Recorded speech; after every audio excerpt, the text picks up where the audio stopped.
So, ayan, hayaan nyo na muna ako mag-skincare tonight while nagkukwento sa inyo kasi hindi ko mapigilan. Hindi ko mapigilan hindi magkwento sa inyo kasi ang kukulit nyo po. So, yun, when I met her father, nagulat ako na parang, how in the world this man would do that? Would do such bad thing to other people. And I've seen how's the relationship ni Hergie sa father niya. They're really, really good. I mean, close sila and Hergie has a very, very big respect dun sa father niya. And wala akong nakitang pagiging arrogante, mapanglamang, or never ko nakitaan sa Hergie ng ganon na disrespectful sa family, sa father, sa parents. Wala.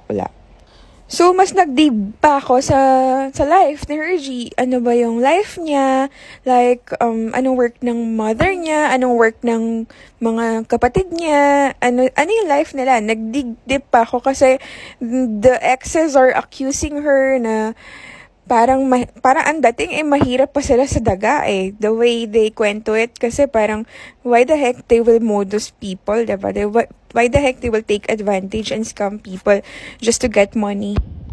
So wala ako nakitang ganung vibe sa father niya. And then her mother is also a teacher, an elementary teacher. So bakit naman po yung nanay niya, diba, mangi-scam? And her sister are all graduates of nursing, criminology, pharmacy, education. So they're all educated people.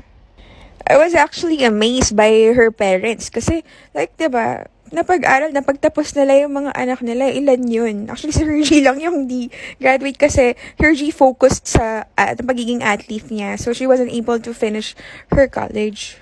Pero Hergie took criminology like siguro mga 3 years or 2 years or 3 years siya nag-take ng criminology.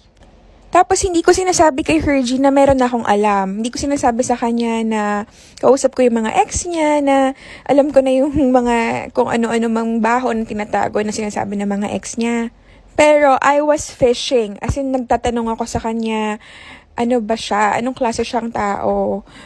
Pero like, kahit na ang dami kong questions about her exes, never ko narinig si Hergie na nagsalita ng anything bad or nag-bad mouth about sa mga ex niya.